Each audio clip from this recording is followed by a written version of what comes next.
What's going on, everybody? Welcome back to Joe's Bibles.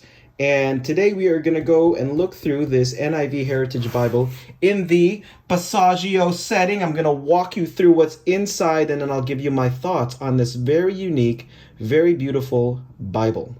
Okay, so first off, I want to give a big thank you to Zondervan for sending me this Bible, a review copy of this Bible in exchange for an honest review. When you get this Bible, it comes in this beautiful, very sturdy clamshell box. It's not opening. There you go. Let me walk you through the outside of this Bible. As you can see, this is the blue buffalo goatskin. Very soft. I think that the texture is stamped in there.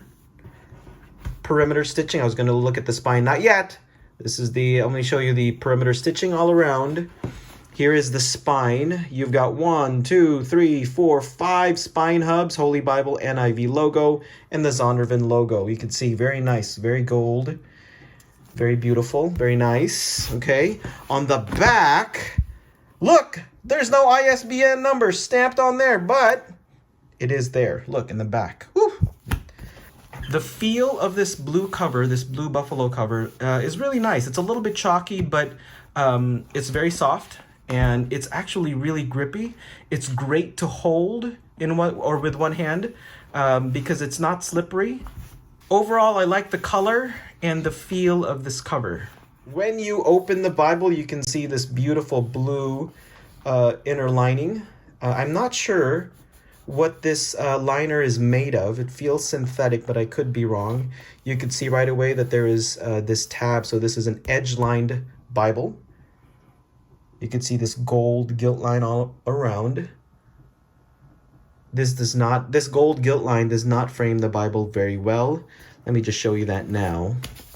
It suffers from the same thing as the NASB classic reference that I showed a few videos ago, or that I made a video of a few videos ago. You can see it doesn't frame the Bible very well. So it's kind of like, what's it there for? What is this gold gilt line there for? This is the back of the box. And let me zoom in here on the features. You can go ahead and pause on that if you'd like. ISBN number, as well as the retail price. This actually goes for about $80 right now. Actually, $70 to $80. Let's look inside. Okay, the inside matter, you get the usual thing. Presentation page, yada yada. Births and adoptions. Then you get to the title page. Then you get to the publication page. Printed in China. This is the 2011 NIV. I know, very controversial edition of the NIV. This is the table of contents, publisher's preface. Then you get the preface. Then you get all of the books in the Old Testament, the New Testament. Let me show you the back matter. Turn the page, you get the alphabetical books, or alphabetical order of the books of the Bible, the publisher's preface. So I said all that stuff in the front matter. Let's go into the Bible. What's really incredibly special about this Bible is that this is a single column / double column Bible. And let me explain. The Passaggio setting shifts from single column for the narrative sections of the scriptures, and then shifts to double column when it comes to poetry. So here we have the book of Isaiah, and you can see the combination of both the single column and the double column. You can see that this does not have cross references, but it does have textual notes or footnotes at the bottom. There's a really faint blue art gilting on the sides. Very beautiful. The font size of this Bible is 10 point, which is really readable. And it's done in the NIV Comfort Print typeface, designed by 2K Denmark. The paper is high quality. I wouldn't say premium Bible quality, but it's smooth. I think it's really thick. This is a 36 GSM, so it's very, very opaque. Good quality paper. This Bible is also line matched, which enhances readability. This Bible is also Smythe sewn. The color of the text is something that should be noted too. Take a look at this. I don't know if you could see that in this video, but it's not black. It's actually a really dark blue. I'm not sure how I feel about that. I haven't read this enough to get a feel for it, but so far it hasn't bothered me. So here we are in Revelation chapter 22, and let me just show you quickly the back of the Bible. Here we have the table of weights and measures, the miracles of Jesus, the parables of Jesus. You get the perspectives from the Bible, then the prayers of the Bible, then we have promises from the Bible. Let me show that to you there. And then the 365-day reading plan. Now look at the way that they made this reading plan. It's not your typical day 1, day 2, or January 1st, January 2nd. Rather, it's a checklist. Look at that. And then this gives you instructions or options for how to use the reading plan. So if you want to pause on that, go ahead and do that now. After the Bible reading plan, blank page, and then we have your typical Zondervan maps. After that, then you get the back. So as you can see, this has 2 ribbons. This is the gold and the blue.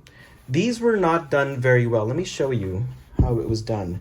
This is where I think Zondervan and Thomas Nelson, they've got to up their game here. Look how twisted those ribbons are. Not very good, huh? I love the single column, but when it comes to poetry, I'm not sure. And I'll show you why. Maybe this is a nitpicky thing, but take a look at Psalm 88 here. You've got the sentence going, right? Or the line going here. You've got 2 words, which is good. But oftentimes with this setting, you only get 1 word if the whole phrase doesn't fit. When the typesetting gets like this, where you've got only 1 word at the bottom, that's called a widow. And this is pretty common, and this is pretty indicative of the other poetry sections in this book, or in this Bible. I really don't like it. I prefer, for me, to have a single column when it comes to poetry. This is the ESV Legacy from Crossway, and I want to show you, this is single column all the way through, and this is the poetry section here in Job. And you could see, I prefer this. I prefer a single column when it comes to poetry because you don't have very many widows. You have 1 here, but for the rest of this section, you can see it's just nicer to look at.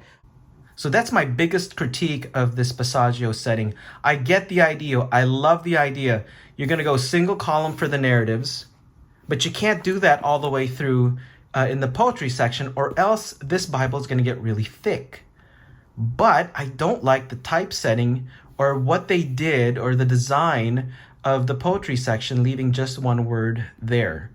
But overall, this is a very creative endeavor by Zondervan. I think they did a really interesting job with this. I think the best thing to do is to spend time with this Bible to see how I like it over time. Well, that's it, upside down. Well, that's it, everybody.